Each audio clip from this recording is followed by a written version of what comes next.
Alright everyone, and welcome back to another video. And tonight what I have for everyone is my full review of the LG V60. So I've been using this device for a good amount of time, and I feel like I finally gathered all my thoughts and opinions on it, and that's what I'm going to share with everyone in the full review this evening. Alright, so hopefully by the end of this video, you guys and gals should know whether or not if this device is worth picking up. So let's get some housekeeping done and let's jump right in. So recording this video here this evening, I am using the rear facing primary camera, the 12 megapixel camera on the Samsung Galaxy S8 Active, and this is being recorded in 720p at 30 fps. And recording all the audio this evening, we are using the Movo MA2010 omnidirectional microphone. So as always, please let me know what you think of the overall video quality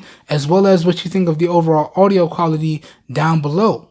That being said, if you enjoyed this video and or you find it helpful, please help your boy out by giving the video a thumbs up. All right. And if you would like to see more content like this, please feel free to hit that subscribe button down below and make sure you click off the notification bell icon right next to it so you guys and gals get notified when I publish new videos. And as always, if your interest is piqued, all the links to where you can pick up this device at some really great prices, along with all the recommended accessories and all of my extended continuous coverage, all of that good stuff will be linked up down below in the video description. So down below in the video description will be like a one-stop shop for you guys and gals, and you should be good to go. All right, housekeeping done. Let's jump right into this bad boy. Let's go. We're not trying to waste any time.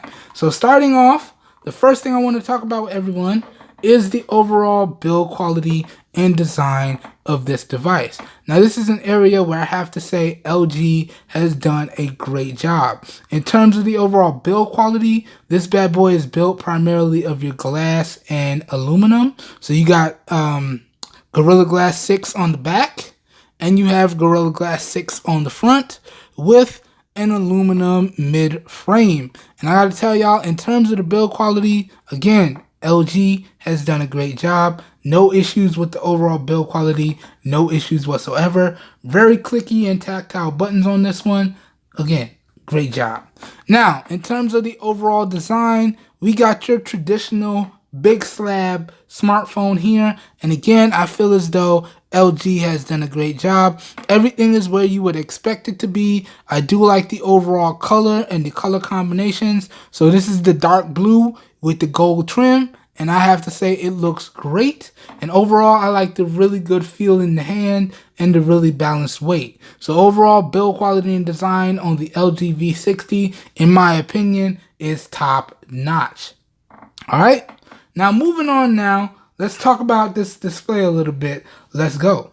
So up front, dead center here, we have a 6.8-inch full HD plus display. And in particular, it's a POLED display, and it is HDR10 plus certified, okay? So when I said full HD plus, that means it has a resolution of 1080p by 2460, giving it an overall screen density of 395 pixels per inch. And again, that is Gorilla Glass 6. My mistake is Gorilla Glass 5 on the front and Gorilla Glass 6 on the back. So Gorilla Glass 5 here. My bad, y'all. My bad. I had to check something real quick because I felt like I was getting it wrong. So it's Gorilla Glass 5 on the front and Gorilla Glass 6 on the back. But that goes over all of the technical specifications for all you guys and gals that like to know that sort of thing. Now, talking about this display in terms of daily usage. Now, when I'm in the house here, as y'all can see, I typically keep it right about here. That's roughly 25%. And then when I go outdoors, I either turn it up to 80% or I put it on auto brightness. When I'm outdoors, but I'm still going to be in the shade, I just put it at 80%. When I'm outdoors and I know I'm going to be in direct sunlight, then I turn on auto brightness. Because auto brightness on the V60 is how you get the max brightness out of the device. Alright? So if you don't use auto brightness, you won't fully be getting the max brightness out of the device. But that being said, the overall display in terms of daily usage has been really, really good. Really good indeed. And I haven't had any issues. All right. So moving on now, let's now talk about in some more detail the overall hardware and software in this device right here. Let's go. So hardware wise, we already talked about the display, so I'm not going to cover that. Hardware wise, we are packing 8 gigs of RAM and 128 gigs of onboard storage with micro SD card expansion, and you can make the SD card adaptable expandable storage, so you can make it internal storage on this device. We also have a triple camera setup on the rear, so a 64 megapixel primary, a 13 megapixel ultra wide, and a 0.3 megapixel time of flight sensor, which is used for focus and your depth information. All right. Along with that, we still do have our laser autofocus inside the camera cluster and our dual flash. Now, the cameras can record in 8K on the primary, 4K 30 on the ultra wide, and for the front, we have a 10 megapixel camera that can record all the way up to 4K at 30 frames per second. So in terms of the performance where these cameras are concerned, you shouldn't have any issues. Aside from maybe one, we're going to expand on it later on when we talk about the overall camera experience. But that does it for the camera hardware. Now talking about some more hardware here, we do have that 5,000 milliamp hour battery, as I said, and it does support USB Type-C with Qualcomm Quick Charge 4.0 and wireless charging 2.0. So you should get some of the fastest charging speeds out of this device and some of the best battery life. And spoiler, the charging speeds on this device are really good and the battery life is beast mode. And we also get a 3.5 millimeter headphone jack with a 24-bit quad DAC, so you can get some really nice high quality audio out of this device. And we do have a dual speaker setup as well. So we have one bottom firing speaker and then we have one front firing speaker built into the receiver grill. And then we also have an in-display fingerprint sensor, which is really, really good in my opinion. Now, if you use tempered glass, you will need to retrain your finger a couple of times so it relearns it. But after you retrain your finger, the in-display fingerprint sensor is going to work pretty much perfectly every time. All right. And I gotta say, the in-display fingerprint sensor is pretty good. It's still not quite perfect. It's still not quite up to par with your physical, always active fingerprint sensors. But for what it is, it's getting really close. It's just not quite there yet. But we do have an in-display fingerprint sensor on here. All right. Other than that, let's get into some more hardware features here. So in terms of the chipset, this is rocking the latest and greatest Snapdragon 865 octa-core chipset and the latest and greatest Adreno 650 GPU. All right, this is IP68 water and dust resistant, so you can fully submerge this in up to a meter of water for 30 minutes. And for those of you who don't know, a meter is 3 feet for 30 minutes. And it will be good to go.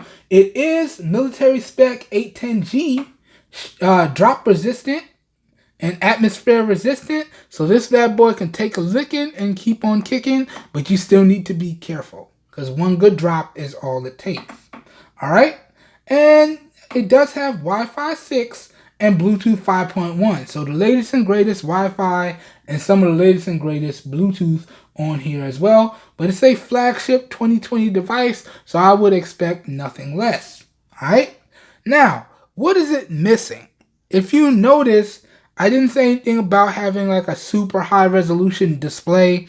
No, it's just a regular full HD plus 60 hertz display. So it's a good full HD display with a regular 60 hertz on it. So no high refresh rate, no super high resolution. Good. It gets the job done and it works perfectly. Do you really need a high refresh rate? No.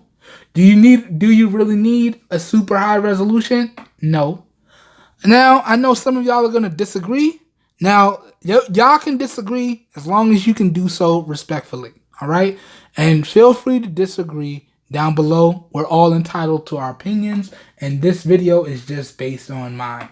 So realistically, in terms of flagship specifications, that's the only thing that's missing on here. All right. Now, talking about the software, it is running Android 10 with the LG UX on top, and that's a heavily skinned version of Android. So you can see everything is skinned out. The icons are skinned out.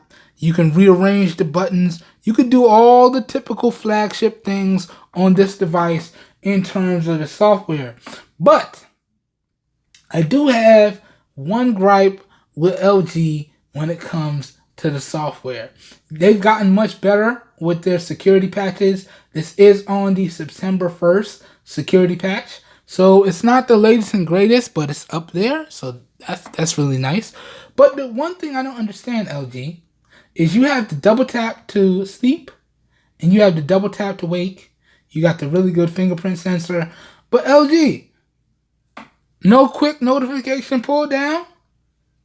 But I have to use the on-screen pull down to do that. So if I'm using the full gestures on this device and I'm using the stock launcher, I have to reach all the way up to pull down the notification shade. Let's check I can't even do that with one hand. No, LG. No. You kind of messed up here. If you're going to have such a big device, put that little feature in there. That little software feature. Come on, LG. Why? Other than that, my bad, y'all. Other than that, the overall software on this device has been really good. In terms of the day-to-day performance, I haven't had any issues. The RAM management is solid. It generally keeps pretty much everything in memory with little to no app refreshes. And I would equate that to the 8 gigs of RAM. I really do feel like a standard needs to be 8 gigs of RAM on Android devices.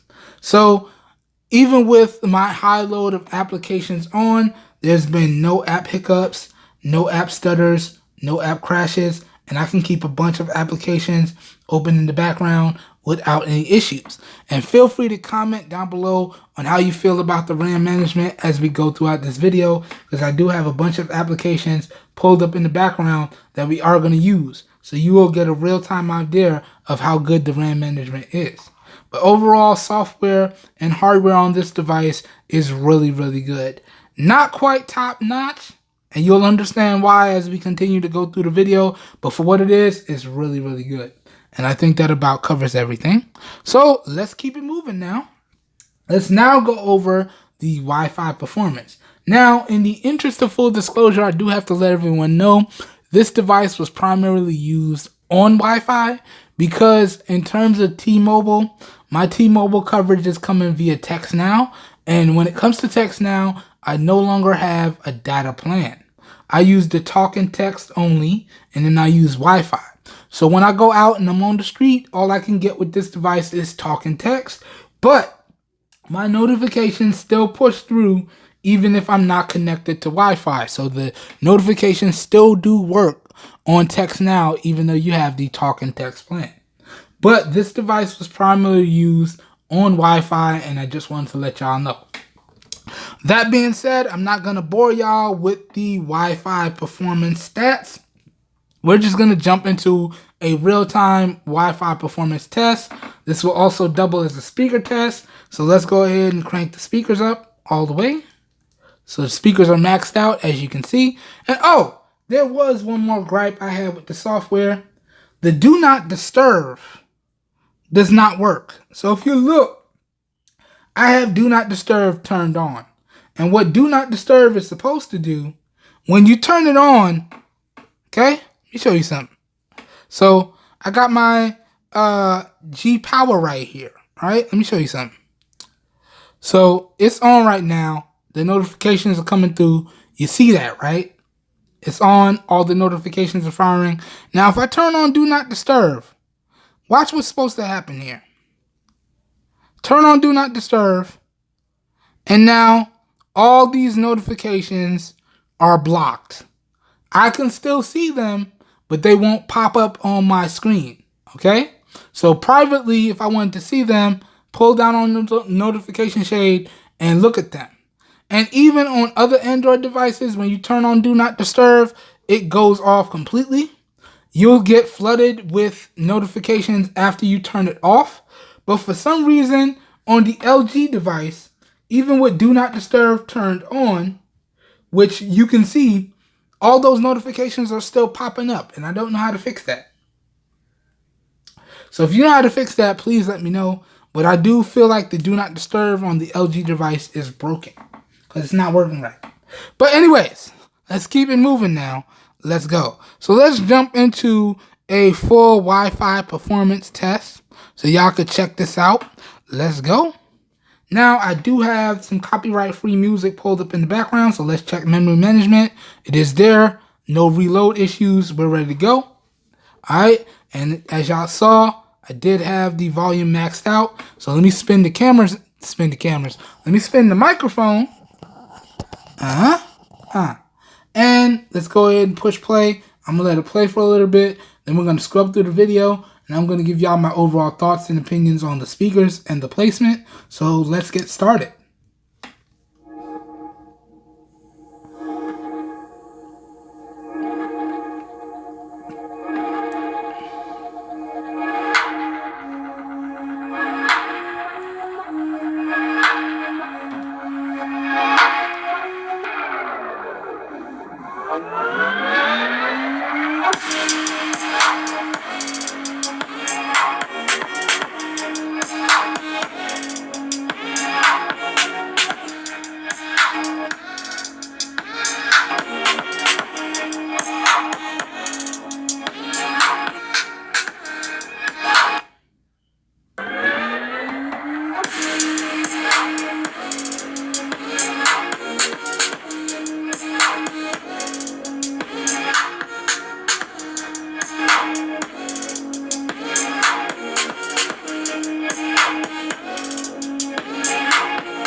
Okay, let's scrub through the video now. Scrub forward.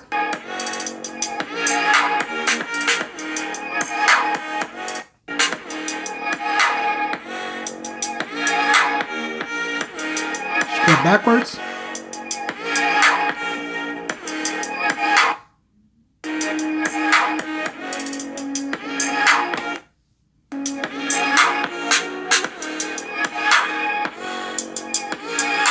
Okay, real quick Wi-Fi performance test, real quick speaker test as well. Now let's get into my thoughts.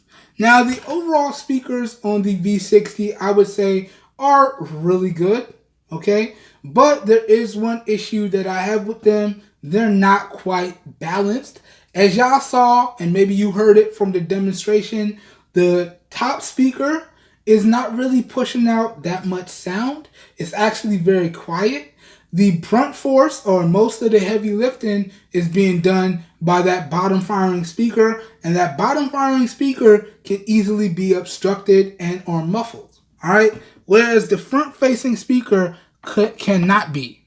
So LG, you should have really went with dual front facing speakers. You got more than enough space down here to add one, and you did add one up in the receiver. So why couldn't you have two front facing speakers?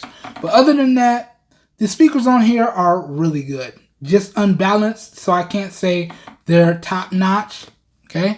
But they're really good. They get the job done. It's very crisp, it's very clear. Even at max volumes, there's little to no distortion. These are good speakers, all right?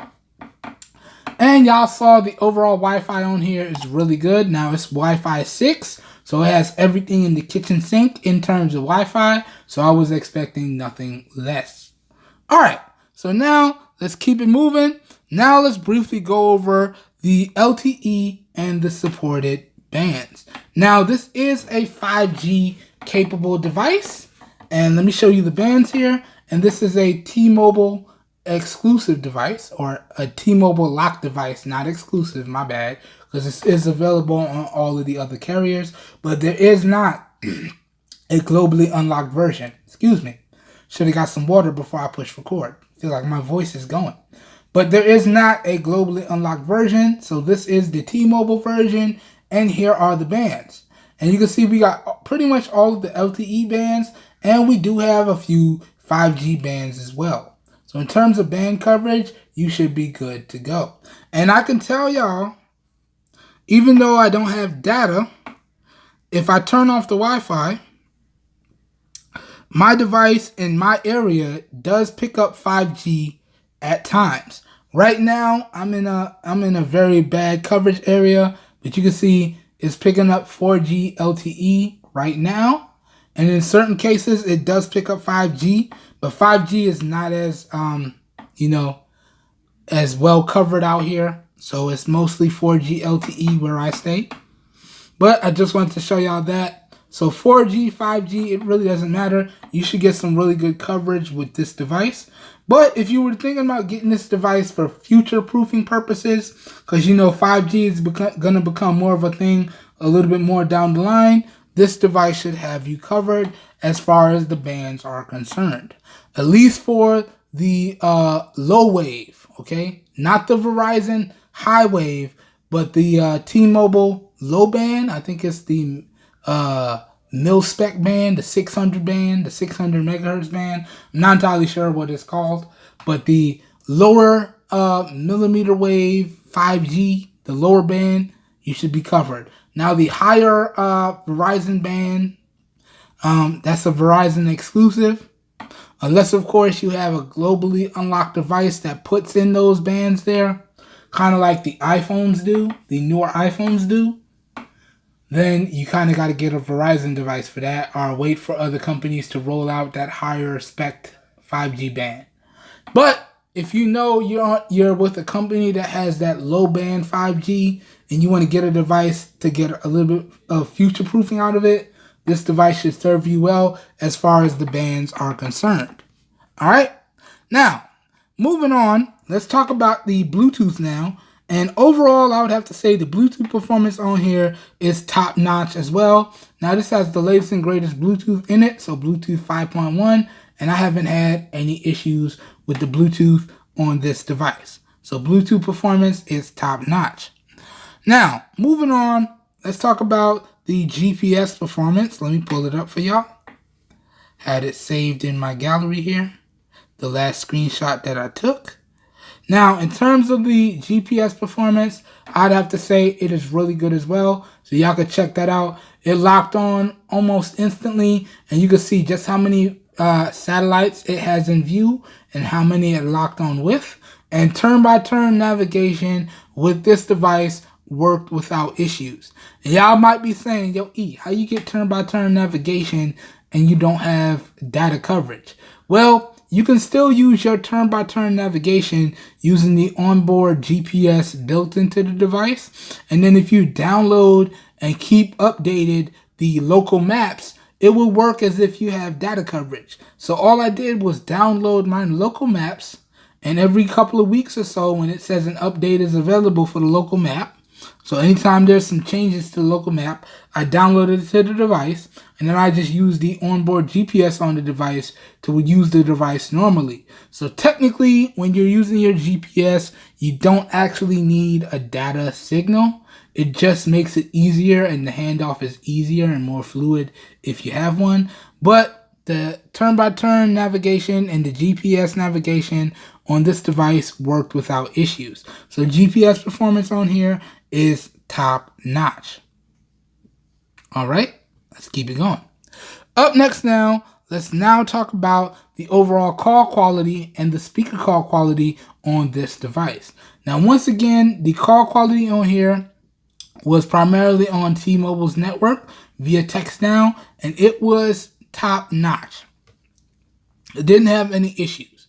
Whether I was using the built-in receiver or the speaker, calls were very crisp and clear, and I personally didn't have any problems. Now, as for people on T-Mobile's network in my area, the coverage out here is bad for T-Mobile.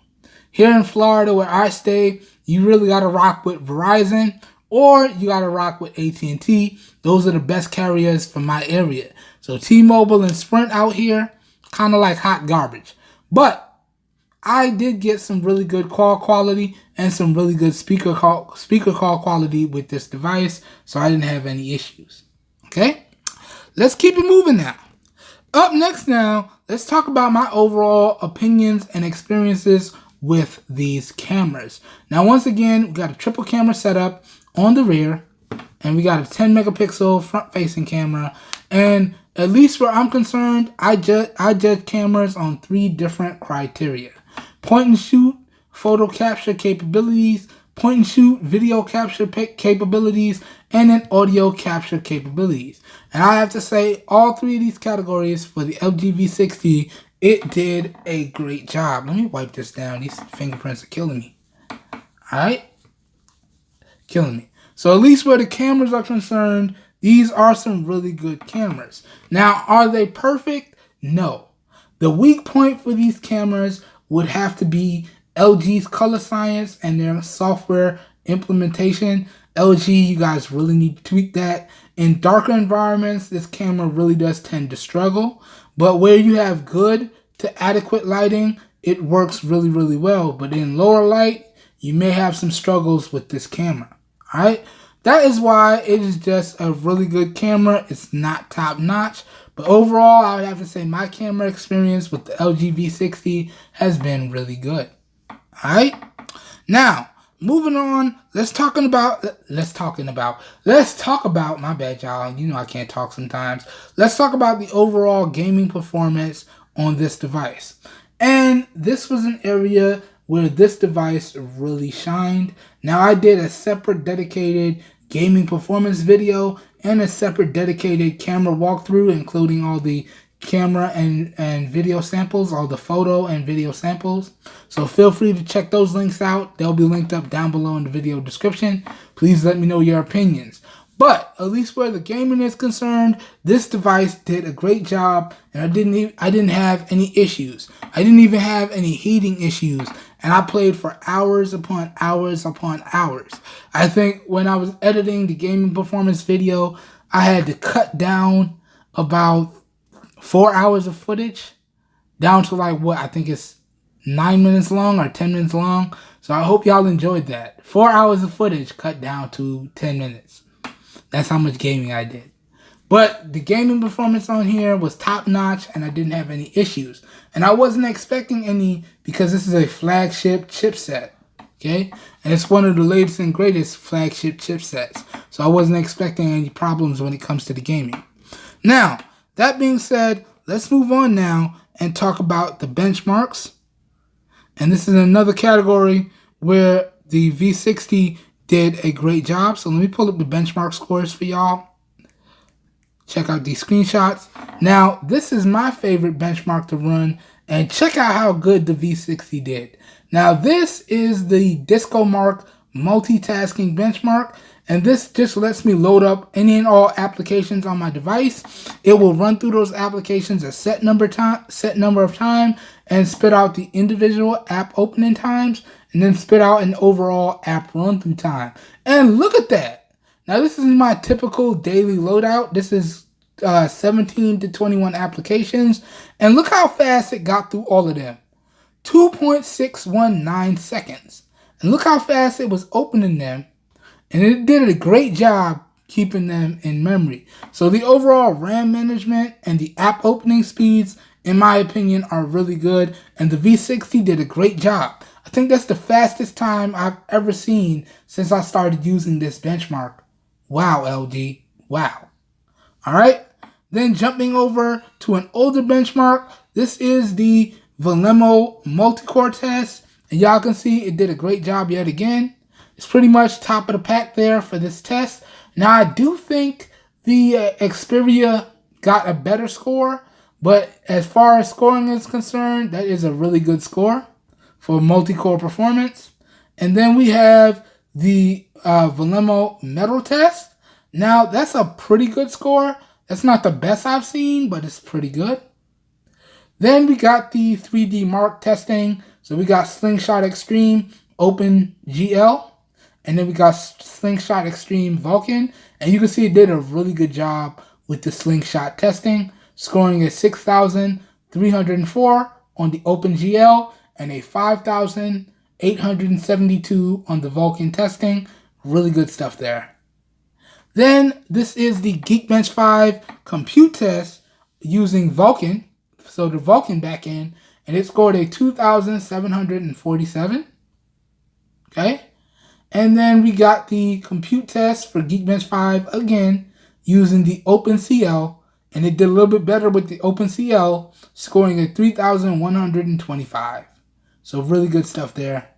And then in terms of the basic testing, it scored I don't know why it got such a low score there, 393 single core, and then a 2,293 multi-core, okay? And this was the last test that I ran. So I ran this test about 3 times, and I just took the last screenshot. So it is what it is, okay? And that does it for the benchmarks. Now, I couldn't find Antutu on the Play Store, and I really wasn't going to go through the trouble of sideloading it. So I just primarily use benchmarks that I can find on the Play Store. If I can't find it on the Play Store, I'm not going to use it. And honestly, benchmarks nowadays mean nothing. What really should matter to us as the end user is the overall fluidity of the device, the overall combination of hardware and software that should equate to an overall smooth and fluid experience. And I'm very happy to report the V60 delivers that experience in spades. Okay, so that goes over the benchmarks. Now let's get into the battery life and the overall charge times. Let's go. Sorry, my hand's getting tired and my back's starting to hurt.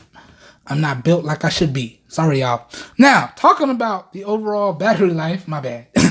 This bad boy did a great job in terms of battery life, but I was expecting it to because it does have a 5,000 milliamp hour battery and a 1080p display. So that is a really good combination. And in terms of the battery life, I averaged anywhere between 9 to 11 hours of on-screen time, and I easily was able to get through a regular day. And this battery generally lasts me about a day to a day and a half with heavy usage, and with light to moderate usage, I can get to about 3 to 5 days. So it's right up there with the battery life on the Moto G Power, and it's offering a more flagship experience. So great job, LG, in terms of the overall battery life. And I have to say, the same thing, ow, I just bumped my elbow, ow, we're not gonna curse.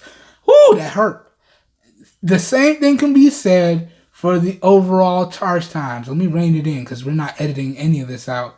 Now, in terms of the charge times, on average, it took anywhere from about 2.5 hours to 3.5 hours to reach a full charge. And again, some of y'all may say that's kind of long, but if you compare the overall battery size, that's really good battery time, really good charge times for the size of the battery that's in here. Okay? So really good overall charge times in my opinion. And the wireless charge times were really good as well because this does support fast wireless charging. And on average, it pretty much did the same thing. So 2.5 hours to reach a full charge to about 4 hours to reach a full charge, depending on what percentage the device was at when I put it on the charger. Now, for reference, I use fast chargers all throughout my home. Okay, so fast wireless chargers are everywhere. Fast chargers with the cable are everywhere. Turbo power chargers, quick charge 3 chargers, Samsung adaptive fast chargers, all throughout my home. So anytime I plug something in, I'm getting the absolute fastest charging possible. And anytime I put a device on the wireless charging pads that I have, I'm getting the absolute fastest wireless charging times possible. Okay, so your guys and gals results may vary depending on what you have, and the same thing can be said for the battery life. Your results may vary depending on your usage style, but in terms of the overall battery life and the charge times for the V60, it is top notch in my opinion. Okay, so great stuff there, and I'll throw up some screenshots for y'all to check out in post. Just so y'all know that your boy ain't lying, because we all about keeping it straight 100 around here. Now, that being said, let's get into the final part of this video. Let's talk pricing, overall availability, final thoughts, and my overall recommendation. Now, before I get started, I want to again send a big shout out and a big thank you to your boy E, or Eric, from Easy Computer Solutions for making this video possible. I really do appreciate it, bro. I would have never gotten the opportunity to cover a device like this if you didn't reach out and send it out. So I really do appreciate it, bro. And y'all really need to go check out Eric's channel. He does a great job over there. And, you know, he keeps the content pumping. So check out his channel. I'll leave links down below in the video description. If you like it, subscribe. Let him know your boy E Drummond sent y'all over there. All right? So thank you very much, E. It's greatly appreciated. That being said, I did still do my due diligence, all right? And the same loadout package that I got, so I got the device and I got the dual screen accessory, all right? That same loadout package I found for as low as the device, as low as $430. And the dual screen accessory was $100, all right? So altogether, that's $530, okay? Or as high as, I think the highest I saw the device was $600. And the dual screen accessory was $150. So as high as $750. All right? So once again, as low as $530 or as high as $750. All right? That's how much I was able to find this device for. And at that price point, if you guys and gals were wondering, can I recommend that y'all pick this device up? Well, I would have to say yes. If you're in the market for a flagship device and you saved up and you're not trying to break the bank, you're not trying to spend like $800, $900, $1,000, $1,500, $2,400, but you still do want a future-proofed flagship device, that is what I feel this LG V60 is offering. Really good cameras, really good software, really good hardware at a really great price. So if you're looking for a flagship device in late 2020 or early 2021, you should look no further than the LG V60. Is it the best device on the market? No. It does have its weak points. It's not perfect, but in terms of all around best features on the device for the price, look no further than the LG V60 if you're looking at flagships. All right, so that pretty much does it for this review. I hope everyone enjoyed the video. I hope you guys and gals are staying safe out there, and I will catch everyone in my next video. We are out of here. Have a good one, everybody. Peace.